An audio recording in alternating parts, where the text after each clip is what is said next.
Olá, professores, professoras, sejam todos bem-vindos ao nosso segundo encontro formativo do Programa de Recuperação e Aprofundamento de 2022, proposto pela Secretaria Estadual da Educação de São Paulo. Meu nome é Roberta Castro, estou desde 2021 como professora coordenadora de uma escola chamada Washington Ortiz, que é aqui de Campinas, da diretoria Leste, e antes disso eu estava na sala, assim como vocês, né?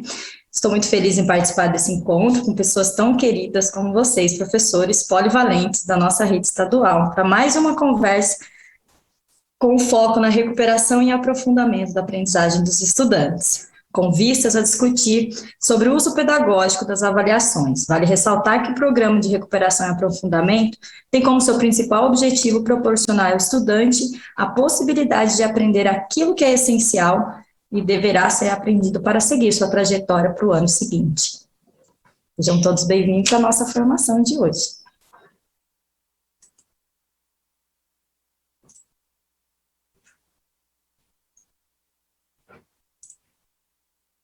Bom, antes de mais nada, é importante que vocês possam acessar o material Aprender Sempre. Aqui nesse slide aqui que eu estou mostrando para vocês, vai ficar disponível para vocês depois. E aí vocês podem acessar se vocês ainda não tiverem esse material impresso. Tá? Lá nesse link você encontra tanto o material do aluno quanto do professor. Então agora a gente falarei brevemente sobre os objetivos da nossa pauta de hoje, da nossa formação. Então, a gente vai falar começar falando sobre as linhas gerais do nosso roteiro formativo, né, que nós iremos percorrer nesse primeiro bimestre. Vou retomar, né, sobre a organização da matriz das habilidades essenciais, né, priorizando o currículo em ação, né. A gente vai conhecer também juntos a sequência didática 1, né, por meio das habilidades, e analisar uma aula sobre a perspectiva do pensamento aritmético, e discutir os encaminhamentos para o planejamento do trabalho de vocês no desdobramento. Nossa pauta está dividida em 4 momentos, né? No primeiro momento eu vou falar com vocês sobre o roteiro formativo, no segundo momento eu vou retomar um pouquinho sobre as habilidades essenciais, depois no terceiro momento a gente vai botar um pouquinho a mão na massa, né, sobre a sequência didática 1 do Aprender Sempre. E aí, por último, as orientações para o trabalho na TPC de vocês do desdobramento. Nós vamos iniciar nossa formação apresentando de uma maneira bem breve o que iremos percorrer nesse primeiro bimestre, com o objetivo de antecipar as discussões que faremos e também buscando aguçar expectativas de vocês, professores, para nos acompanhar durante as formações, buscando cada vez mais uma aproximação entre as habilidades propostas no currículo com conceitos matemáticos que estão por trás de cada uma das atividades do material do Aprender Sempre.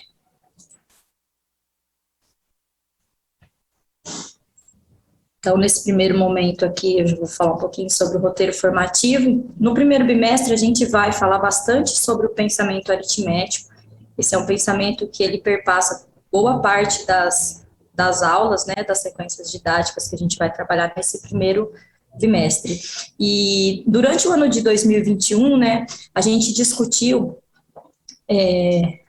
dos princípios que regem o currículo em ação, né, a gente falou sobre o letramento matemático e as ideias fundamentais, que era aqueles estudos do professor Nilson Machado, e aí mostrando a importância que cada um deles exerce na articulação entre o objeto de conhecimento e as habilidades. Além disso, a gente vai também, a gente tinha, né, em 2021, o objetivo de mostrar que os conhecimentos matemáticos não acontecem isoladamente, né, esses princípios possibilitam olharmos as habilidades não mais como uma lista de conteúdos.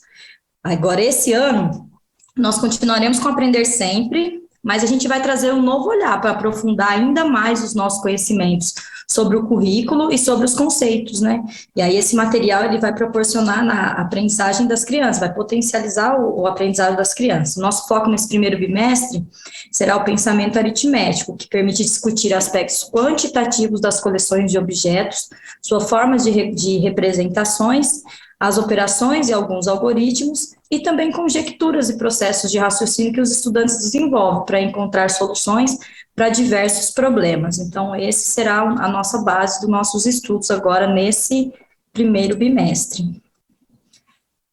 Para uma melhor compreensão, trouxe aqui para vocês um recorte de um material, de um livro do Lins e do Jimenez, para melhor vocês compreenderem como que funciona esse pensamento aritmético, tá? Então, a gente vai observar que a quantificação, ela permite a matematização da numeração que as crianças utilizam, ou seja, a do sistema de numeração decimal, mas que também pode ser aplicada em situações que permitem a quantificação, ou seja, uma via de mão dupla.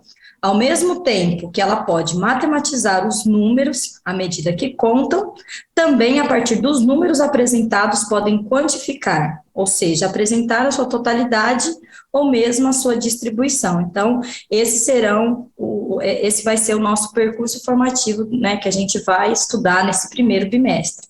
E além disso, ele também permite analisar suas propriedades observando a estrutura de funcionamento para esse tipo de pensamento matemático, que é o pensamento aritmético. A gente vai ver que ele está presente em muitas das nossas atividades. Essas devem ser algumas das perguntas que os professores estão fazendo, né? Vamos pensar em cada uma delas. Então, primeiro aqui, né? O que é quantificar? E a outra pergunta é: que conhecimento a quantificação possibilita? Quando a gente trabalha a quantificação, quais conhecimentos que ela pode, né, possibilitar para as crianças? Então, vamos primeiro pensar na quantificação, a noção de uma totalidade composta por diversas unidades. Ela deve permanecer constante através de situações de decomposição, de distribuição, que permite uma aproximação com o conceito de número, trazendo junto as características do sistema que o rege, nosso sistema de numeração decimal, né, E a nossa segunda pergunta, que conhecimentos a quantificação possibilita, a gente vai ver que até na nossa atividade, quando a gente estiver colocando a mão na massa, a gente vai ver que a quantificação, ela possibilita, né, determinar um número de objetos de uma coleção. A partir da contagem desses objetos, é possível representar matematicamente uma coleção através dos números, que os estudantes pensem, né, durante a contagem de uma coleção e reflitam qual é a sequência de números que levará à totalidade, que os estudantes pensem para escrever o número que representa a totalidade dos elementos da coleção, e aí qual que é o primeiro, qual é o segundo, e por aí em diante. E a partir desses elementos, os estudantes terão a oportunidade de refletir qual coleção é maior, qual coleção é menor, e nas demais características do sistema de numeração decimal. Né, a gente tem 10 algarismos para a gente registrar qualquer coleção. E aí compreender o valor que cada algarismo ocupa, né? E aí a gente já pensa no valor posicional. Fazer contagem utilizando diferentes agrupamentos, né? Composições aditivas ou composições multiplicativas, todas as características fundamentais do sistema de numeração decimal. Então, para podermos continuar a nossa discussão, é preciso retomar a intencionalidade que se explicitam nas habilidades essenciais, no momento em que enfrentamos essa pandemia. Então, foram momentos de muito aprendizado, o que nos levou a conhecer diferentes ferramentas de ensino que até agora estão disponibilizadas para todos os professores, como também para os estudantes. Então, muitos estudos nossos que nós fizemos no ano passado, eles estão disponíveis para vocês, né? Muitos dos vídeos estão lá no YouTube, ou mesmo no repositório, para vocês poderem consultar, tá? Aqui a gente vai falar um pouquinho sobre a matriz das habilidades essenciais. Então, o currículo, por que priorizar? Por que a gente tem que priorizar o currículo nas nossas aulas? Então, a definição da matriz de habilidades essenciais, ela foi organizada para identificar as aprendizagens que são essenciais para que os estudantes possam dar prosseguimento nos estudos, especialmente quando nos dispomos dos mesmos tempos e espaço para ensinar, tanto a matemática quanto qualquer outra coisa que a gente precisa ensinar na escola. Então, a Secretaria da Educação, pensando nisso, né, nesse tempo reduzido e nesses espaços que estão diferenciados, fez esse recorte da matriz de essencial, que é o que é imprescindível que a criança aprenda. Então, aqui como está bem nesse slide aqui, diz assim que que algumas evidências, né, evidências internacionais, né, daí tem a referência aqui embaixo, eles indicam que ajustar as prioridades de aprendizagem, ela é essencial, que ensinar o mesmo conteúdo com menos tempo, sem que haja as devidas condições, tende a ser um impacto negativo para a aprendizagem. E aí ele fala também sobre o tempo pedagógico, né, que ele foi modificado, né, já que as crianças ficaram esse período aí com essas aulas remotas. Então, a seleção de conteúdos essenciais, a organização do tempo, a organização dos espaços e a organização das estratégias, das metodologias para as propostas de ensino, elas são imprescindíveis nesse momento, muito mais, a gente sempre foi, né, agora muito mais do que antes. As habilidades essenciais, elas foram organizadas priorizando o que é imprescindível, né, que é como eu disse para vocês antes, que os estudantes aprendam no seu ano de escolaridade, mas também traz outras habilidades do ano anterior, de modo a garantir a continuidade dos conhecimentos dos estudantes. Então, para exemplificar, na sequência didática 1, que a gente vai estudar hoje, do quarto ano, as habilidades que a gente vai ver hoje não são as habilidades do quarto ano, mas as habilidades do segundo e do terceiro ano. Então,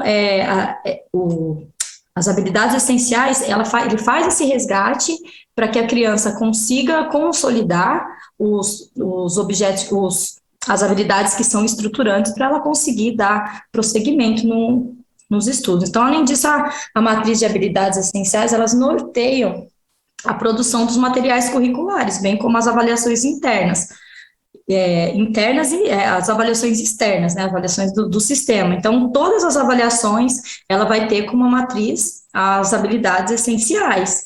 Então, é por isso que a gente tem que priorizar o currículo, tá? Porque ele vai ser a base para a construção das avaliações que a gente vai ter nas escolas, ou seja, essa matriz ela é de extrema importância, porque ela ajuda a costurar todas as ações de formações, de ensino, de aprendizagem que serão desenvolvidas, bem como as ações avaliativas. Então, precisamos dar prioridade, sim, a essas habilidades essenciais. Então, a partir dessas discussões, nós vamos analisar quais são as habilidades que estão propostas na sequência didática 1 do material Aprender Sempre. Para isso, eu vou começar fazendo um panorama geral das atividades que tem essa sequência didática, e aí depois a gente vai estudar mais profundamente uma aula específica, tá? Então, na sequência didática 1,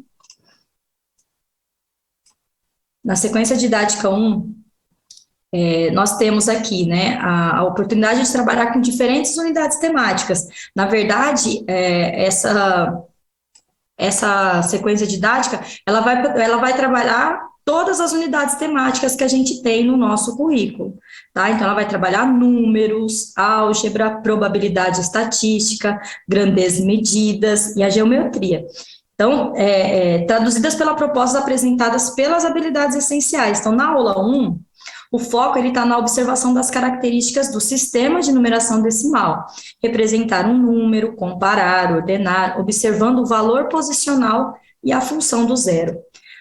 Já na aula 2, também está relacionado à unidade temática de números, mas o foco da habilidade está relacionado às operações, trazendo situações para que os estudantes possam buscar caminhos para a solução e, com isso, pensem em diferentes procedimentos de cálculo para encontrar o resultado da situação proposta.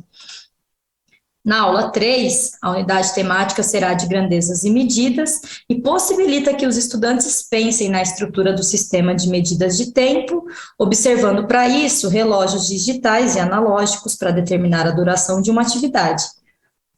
Na atividade 4, a unidade temática ela é de álgebra, né, na observação de sequências temporais e também consequências numéricas, para que os estudantes observem as regularidades em cada uma delas. Na aula 5, os estudantes também estarão resolvendo problemas, ou seja, dentro da unidade temática de números. No entanto, esses problemas estão no campo multiplicativo. A gente falou antes do campo aditivo, agora do campo multiplicativo, onde deverão observar as regularidades de situações proporcionais, envolvendo a multiplicação por 2, 3, 4, 5, 10. Já na aula 6, o foco já está na geometria, trazendo uma proposta à reflexão sobre o uso de croquis. Nesse trabalho, os estudantes terão a oportunidade de pensar pontos de referência para sua localização, bem como a escolha de um caminho para chegar a um destino indicado. Na aula 7, o objetivo é que os estudantes possam estimar, comparar comprimento, mas também estabelecer um parâmetro para medir. Na aula 8, a unidade temática tratada será os números, então, mas o foco nessas situações envolvendo os números, ele vai estar no campo aditivo. Nessa aula também os estudantes poderão refletir sobre os diferentes caminhos aditivos ou subtrativos para encontrar a solução para os problemas apresentados. E aqui nessa aula específica, a gente trabalha com os alunos aquela pergunta que é bem clichê, né, que eles falam assim, professor, é conta de mais ou conta de menos? E aí essa aula vai possibilitar o aluno que ele pense que com a mesma situação problema, você pode tanto usar a subtração quanto a adição para poder resolver essa situação problema. Na aula 9, o foco está na estatística, uma vez que eles analisarão dados apresentados em tabela de dupla entrada, para que possam analisar as informações e refletir sobre elas. Na aula 10, que é a última aula da sequência, os estudantes também estarão resolvendo problemas dentro da unidade temática números. No entanto, os problemas apresentados estão no campo multiplicativo, onde deverão observar as regularidades de situações proporcionais envolvendo a multiplicação por 2, 3, 5 e 10. Ou seja, dentro dessa sequência didática, a gente vai ver muito presente o pensamento aritmético, e é por isso que o nosso foco hoje será nessa. Então, dessas 10 atividades que estão na sequência didática, 9 delas vão apresentar o pensamento aritmético. Então, no próximo momento, agora a gente vai fazer um exercício de analisar uma habilidade e identificar como que através das atividades propostas no Aprender Sempre, essa habilidade ela é desenvolvida. E para isso a gente vai seguir alguns passos, e esses passos eles são inerentes a cada vez que a gente pensa em atividade para as crianças. Então, a gente vai fazer análise de uma atividade.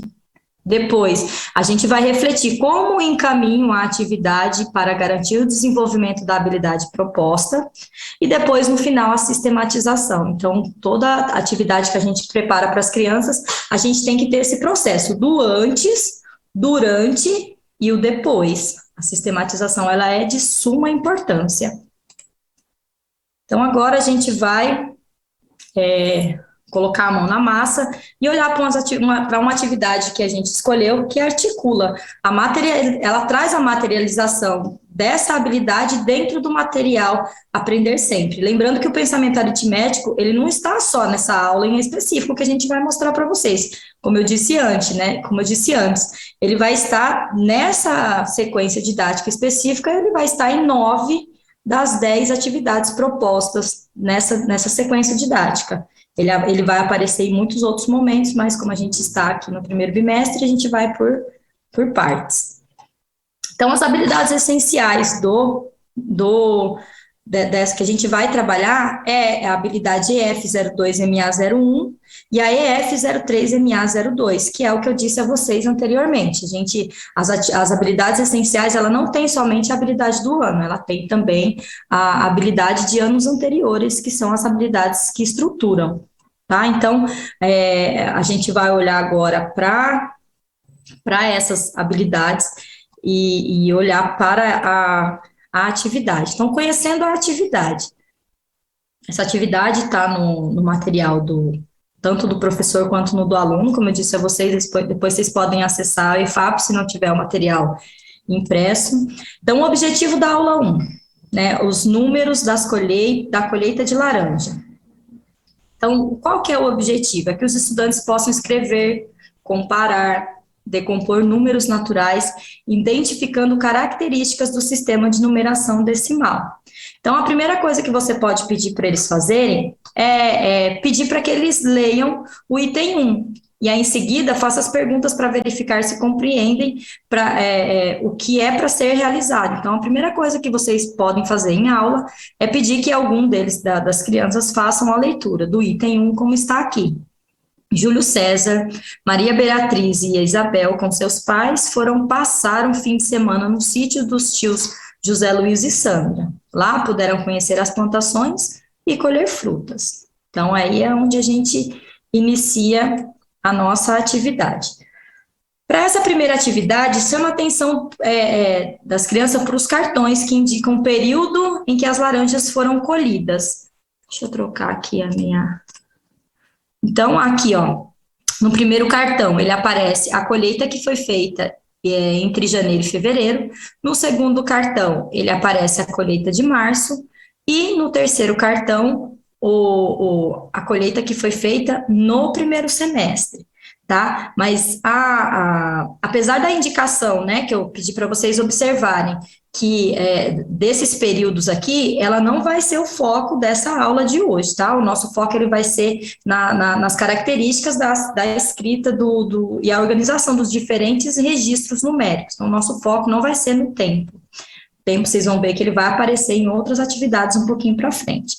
E para isso, a atividade propõe que os estudantes escrevam por extenso os números da colheita. Então, nesse caso, você vai poder observar se o apoio na fala contribui ou não para a escrita dos números apresentados. Então, aí, ó, cabe lembrar que 2 números que não têm apoio na fala, como é o caso de 200 e 500, então, esses 2 números que são números opacos, mesmo a criança se apoiando na fala, ela não vai conseguir saber como que escreve esses números, talvez, né, porque não vai fazer essa associação, não vai ter esse apoio na fala.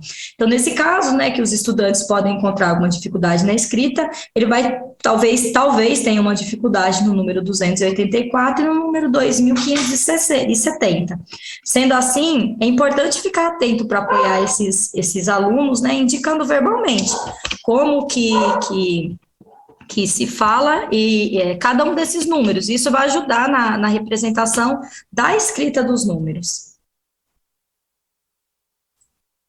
E aí a gente tem o 284, 406, 2570.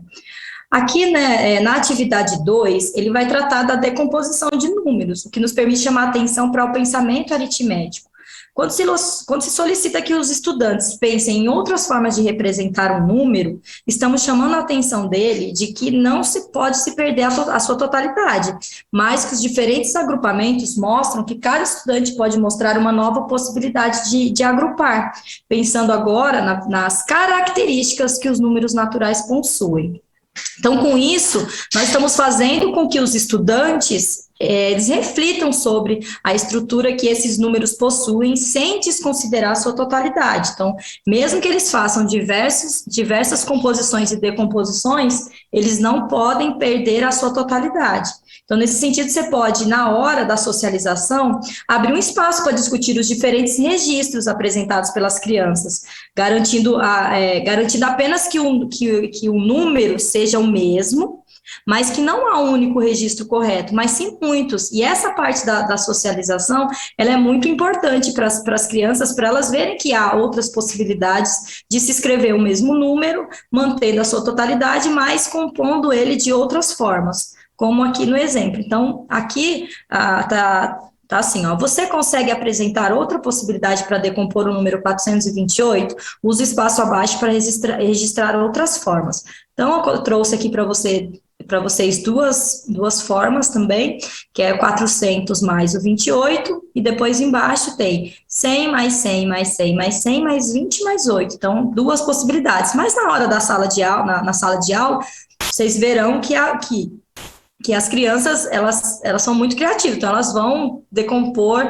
de várias e várias formas, né? Mas não pode perder a essência, que é a totalidade do número. Tá? Então, continuando ainda no item 2, ele trará uma boa discussão na sala de aula. Então, por esse motivo, reserva um maior tempo de espaço para refletir junto aos estudantes sobre as diferentes representações, né? Cada um desses números pode ter. Então, aqui nesse item A, B, C e D aqui do item 2 ainda, eles vão apresentar outros tipos de decomposição, assim como a gente fez na página anterior. Tá? Então, as outras formas de decompor. Quando a gente chega no item 3, ele vai trazer uma outra discussão muito importante para o trabalho, para o pensamento aritmético, que é o registro dos números escritos com o algarismo a partir de um ditado. Então, esse trabalho ele vai permitir que você possa ver se há estudantes que ainda se apoiam na fala para produzir escritas numéricas e também identificar em qual grandeza essa dificuldade está presente, né? Se essa dificuldade ela está na ordem das centenas, ou se ela está na ordem das unidades de milhar, ou se ela está na ordem das dezenas, tá? Pode ser que aconteça isso. Então, né, nesse momento, você vai poder fazer essa observação.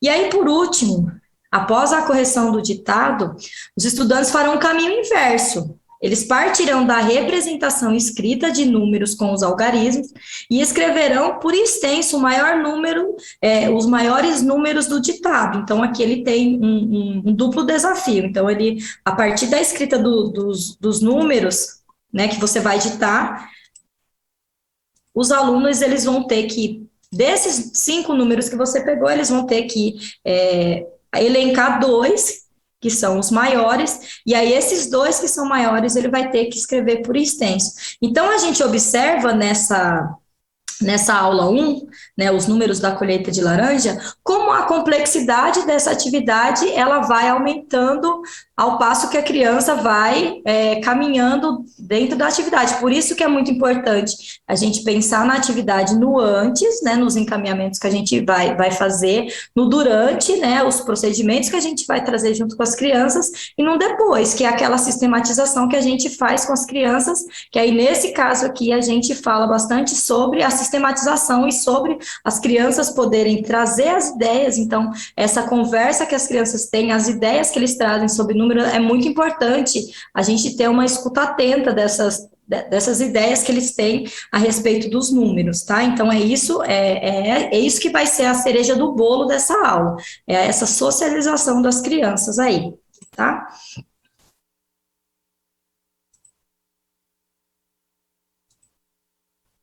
Bom, aí agora a gente vai trazer para vocês uma sugestão para vocês fazerem um desdobramento no ATPC da escola aí de vocês naquele outro momento de 45 minutos, tá?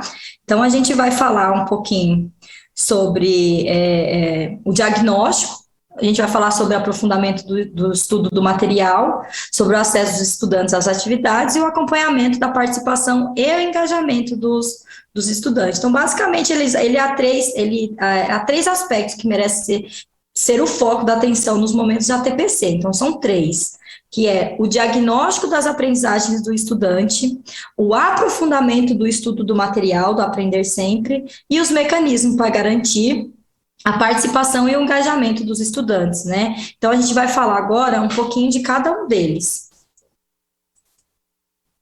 Então, nesse início de ano, né, a gente começou agora e nós estamos entrando em contato com as novas turmas, né? E aí é muito importante que nós tenhamos um mapeamento dos conhecimentos que esses estudantes possuem, mas também que possamos levantar as aprendizagens que eles ainda merecem uma retomada. Então, quando a gente faz um mapeamento do que as crianças sabem, a gente também precisa saber o que eles não sabem para a gente partir o nosso trabalho daí, tá? Então, no planejamento, naquela semana de planejamento do 26 de janeiro ao 1º de fevereiro, teve um dia que a gente tinha que olhar para esses resultados, aí a gente tinha que olhar para os resultados através da ADE, através do mapa de classe, através do relatório final do conselho de classe. Então, tinham alguns subsídios que você poderia consultar, né, junto com na reunião de planejamento, para você saber como que as crianças estavam, qual que era o conhecimento que eles já tinham e o conhecimento que eles precisavam adquirir. Então, é muito importante, nesse início de ano, a gente ter esse diagnóstico. Então, agora que a gente está em processo de aplicação da ADE, né, e aí a gente está colocando no sistema, a gente pode utilizar os resultados dessa avaliação diagnóstica de entrada, né, e os resultados das avaliações internas, né, se você já fez na escola algum tipo de avaliação nesse curto tempo, você pode usar também para fazer esse diagnóstico. E os processos disponibilizados na plataforma São Paulo, que são as avaliações a última AP que a gente teve no final do ano. Então, você pode consultar esses resultados para você fazer um mapeamento do que as suas crianças já sabem e o que elas precisam estudar. E aí, depois, a gente traz no ponto 2, sobre o aprofundamento do estudo do material, tá? Então, como a gente pode perceber, né, às vezes acontece a gente pegar a mesma turma, né, mas por mais que a gente conheça o material, né, a gente está diante de uma nova turma. Então, são novos sujeitos aprendentes que estão lá diante de nós, e eles possuem uma característica própria, eles não são como a turma do ano passado. Então, isso indica que é sempre importante a gente revisitar o material, fazer anotações relevantes, como os conceitos, as habilidades de foco da sequência, analisar a forma de condução que está presente e verificar se ela está adequada à turma ou não, porque a gente, mesmo, como eu mesmo disse, né, mesmo que você tenha pego a turma do mesmo ano, até porque já se passaram um ano, né, então a gente esquece mesmo, então é bom a gente estar sempre fazendo esse aprofundamento no estudo do material, revisitar, reler as nossas anotações e fazer esse estudo, tá, do material. Então, é preciso pensar nos conhecimentos em relação aos conceitos apresentados e aí verificar se precisa de aprofundamento para sua melhor intervenção.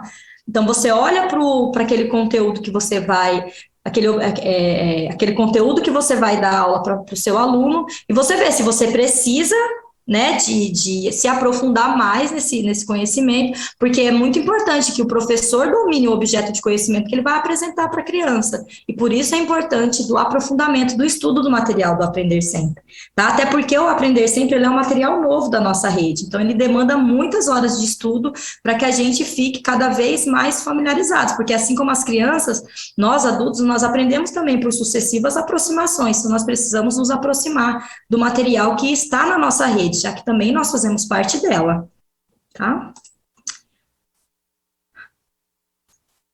E aí aqui tem o acesso dos estudantes às atividades, então tem algumas atividades do ano passado, que foi apresentada no Centro de Mídias, né, como a gente bem sabe, esse ano nós não temos as aulas de português, matemática, assim, desses componentes curriculares, então, mas a gente tem algumas gravações das aulas do ano passado, então, fica disponível, porque fica lá no YouTube, e os alunos podem dar uma olhada, o professor também, se tiver alguma dúvida, se achar que ajuda na hora da explicação dele também, esse material ele fica disponibilizado. E aí, no quarto ponto, o acompanhamento da participação do engajamento dos estudantes, né? Então, prever formas de devolutiva às atividades elaboradas, tanto de maneira coletiva quanto de maneira individual. Então, aqui eu volto uma fala que eu já tive agora há pouco, que a devolutiva das atividades, ela é muito importante, né, que é por meio delas que os estudantes e o professor ele vai conseguir acompanhar o percurso da aprendizagem. Então, aquele momento em que você pergunta para a turma, que é a devolutiva coletiva, e eles vão falando e vão dando respostas, e aí você vai balizando essas respostas que eles foram dando, para ver se o que você apresentou para eles, se eles conseguiram ter uma boa compreensão. Porque se você não faz esse processo de escuta das devolutivas deles, você não vai saber se eles realmente, de fato, aprenderam, e aí você vai continuar dando seguimento às outras atividades, sendo que eles não compreenderam essa parte. Então, nessa hora, a gente escuta o que as crianças têm a nos dizer, e aí, dependendo da devolutiva deles, a gente precisa, às vezes, mudar a nossa didática, mudar a metodologia que a gente está utilizando naquela aula, porque as crianças não conseguiram compreender. Então, é importante a gente sempre ter esse olhar. Então, agora a gente vai fazer uma sistematização da formação. Então, o que a gente viu nesse encontro, né? Nós fizemos uma apresentação breve do roteiro formativo, né, do bimestre, do primeiro bimestre. Nós discutimos a importância das habilidades essenciais e do currículo em ação. Nós analisamos a aula, aqui está a aula 8, mas não foi a aula 8, foi a aula 1 da sequência didática 1.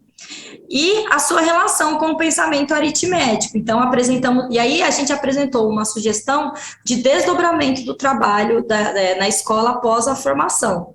Tá? Então, esse foi o que nós fizemos aqui nesses breves 35 minutos, que a pauta foi mais rápida do que eu supus. Então, aqui, nessa parte de avaliação, né, finalizando, eu quero dizer que foi muito bom estar com vocês, né, eu estou um pouquinho nervosa, é a minha primeira vez, então espero que vocês compreendam e tenham, né, empatia por mim, porque eu estudei bastante, mas a gente fica nervosa na hora.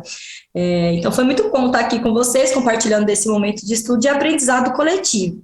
E aí, como essa formação ela foi gravada, né, com isso a gente não consegue aquela interação que a gente tinha no ano passado, ao vivo. Então, eu gostaria de pedir para vocês que vocês nos contem, né, o que você achou da formação de hoje, tá bom? E aí vocês coloquem lá quais foram as percepções de vocês e o que vocês acharam dessa formação de hoje. Tá bom? Então, eu vou encerrando por aqui. Uma boa tarde a todos. Lembrando que aqui no finalzinho dos nossos slides tem as referências, então esses materiais, eles são facilmente encontrados na internet, né, para vocês fazerem um estudo aprofundado mais desse pensamento aritmético aí, tá bom? Uma boa tarde, ou bom dia, ou boa noite, dependendo do horário que vocês estão assistindo, e fiquem com Deus.